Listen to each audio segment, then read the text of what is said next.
इसलिए घर में वो सभी की बहुत लाडली थी। उसके दोनों भाई भी उस पर जान छिड़कते थे। वो माँ की आंखों का तारा थी और पिता की तो परी थी। बचपन में भी उसके भाई जब स्कूल से आते थे तो अपनी नन्ही सी बहन के लिए कुछ न कुछ लेकर आते थे। कभी वो खिलौने ले आते तो कभी टॉफी, बिस्किट, केक वगैरह लेकर आते थे। जब मीरा थोड़ी बड़ी हुई और चलने फिरने लगी तो उसके साज श्रृंगार के सामान से उसका पूरा कमरा भर गया था।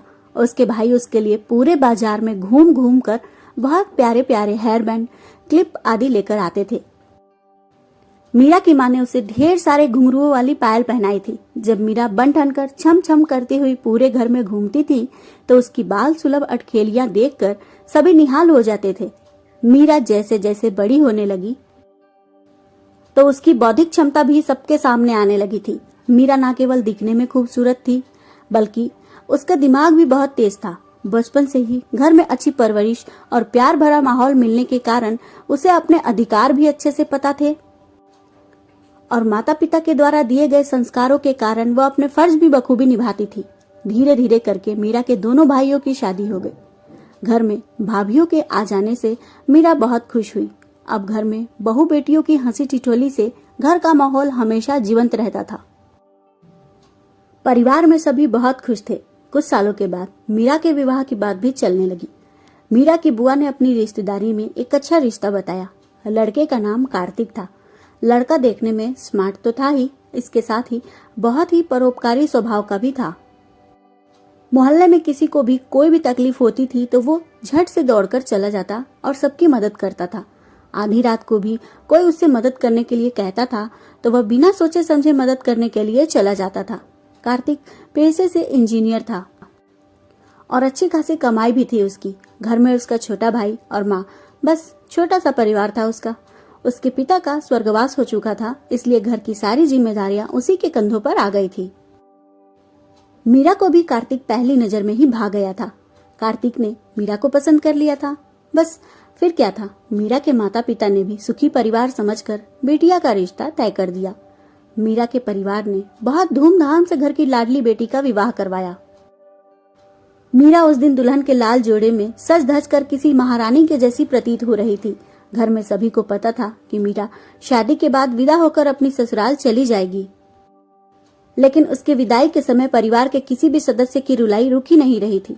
मीरा थी ही ऐसी कि जहां जाती थी वहां से एक अनोखा नाता जोड़ लेती थी। ऊपर से यह तो उसका मायका था, इसलिए उसकी विदाई के समय सभी बहुत व्यथित थे। उसकी दोनों भाभियां भी उससे लिपट कर खूब रोई। उसकी माँ की तो रोते रोते हालत ही खराब हो गई थी। पापा भी कोने में खड़े आंसू बहा रहे थे। भाई उसे हिम्मत बंधा रहे थे, लेकिन उनकी आंखों के कोर भी गीले थे। इस भावुक पल को देखकर कार्तिक की आंखों में भी आंसू आ गए और यह देखकर रोते रोते भी मीरा मुस्कुरा पड़ी कि उसका पति कितना संवेदनशील है। जब मीरा कार्तिक के साथ कार में बैठी और कार चल पड़ी तो कार्तिक ने बहुत प्यार से कहा, मीरा, माना कि तुम्हें मायका छोड़ने का दुख है, लेकिन मैं तुम्हें बहुत खुश रखूंगा।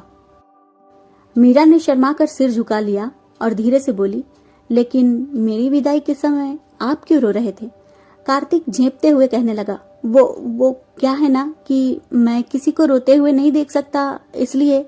मीरा ने उसकी बात काटते हुए कहा, बस आज इसी बात से मुझे पता चल गया है कि आपका दिल कितना कोमल है। हल्की फुल्की बातचीत के बीच रास्ता कट गया। मीरा ससुराल पहुंच चुकी थी। उसकी सासू माँ ने आरती उतार कर बहू का गृह प्रवेश करवाया। मीरा ससुराल पहुंचकर बहुत खुश थी। कार्तिक के साथ समय बिताने को लेकर वो बहुत उत्साहित थी, क्योंकि उसने कार्तिक के साफ दिल की झलक तो विदाई के समय ही देख ली थी। शादी के बाद के शुरुआती दिन मीरा के लिए बहुत सुखदायी थे। उसे लगता था जैसे उसके आंचल में दुनिया की हर खुशी आ गई हो। उसके पांव ही जमीन पर नहीं पड़ते थे। धीरे धीरे करके सभी मेहमान अपने घर जा चुके थे। मीरा और कार्तिक हनीमून पर 10 दिनों के लिए मसूरी गए हुए थे। हनीमून से वापस आने के बाद भी मीरा बहुत प्रसन्न थी कि वह अब कार्तिक के साथ अपनी गृहस्थी की शुरुआत करेगी। मीरा ने सोचा था कि पहले वो घर गृहस्थी को थोड़ा समय देगी, उसके बाद ही जॉब के लिए अप्लाई करेगी, क्योंकि मीरा को लगता था कि लड़कियों का आत्मनिर्भर होना बहुत जरूरी है। कार्तिक को भी इस बात से कोई आपत्ति नहीं थी, लेकिन अब मीरा के सामने जीवन की असली सच्चाई आने वाली थी।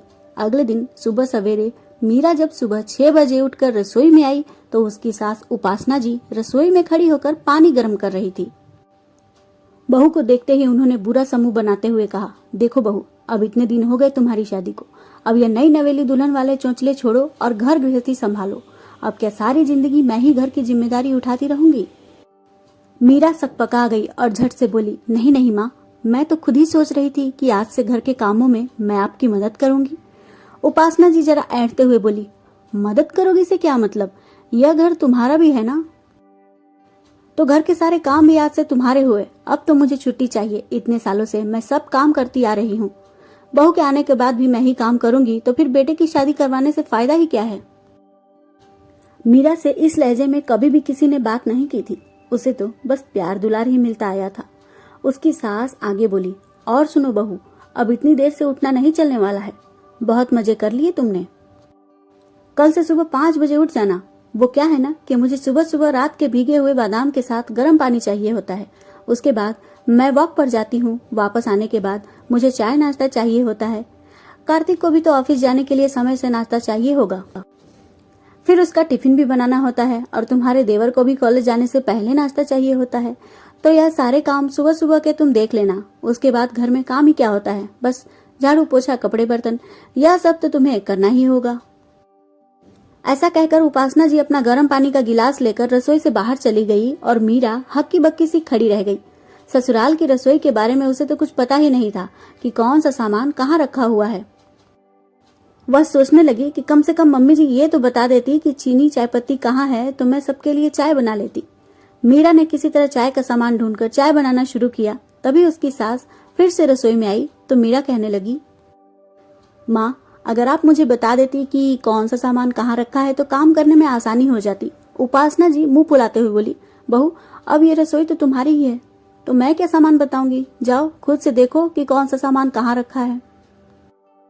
मीरा को सास का व्यवहार बहुत अजीब लग रहा था, लेकिन फिर भी वो इतनी समझदार तो थी ही कि बिना किसी मदद के वह नाश्ता बना पाए। उसने नाश्ते में आलू के पराठे और टमाटर की मीठी चटनी के साथ आलू गोभी की सब्जी बना ली थी। कार्तिक नाश्ता करते हुए बोल उठा, वाह, नाश्ता तो बहुत स्वादिष्ट बना है। पति के मुंह से तारीफ के शब्द सुनकर मीरा का चेहरा खिल उठा, मगर बहू की तारीफ उपासना जी को बर्दाश्त नहीं हुआ। वह मुंह बनाते हुए कहने लगी, इसमें खास क्या है, सब तेल मसालों का कमाल है, बहू ने क्या किया है? कार्तिक हतप्रभ सा माँ के चेहरे को घूरने लगा और मीरा सोचने लगी कि मेरी सास भी ऐसी है जिसे बहू की तारीफ पसंद नहीं आती है। लेकिन अगले ही पल मीरा का देवर मनोज भी चहकते हुए कहने लगा, नहीं माँ, भाभी ने सचमुच बहुत टेस्टी खाना बनाया है।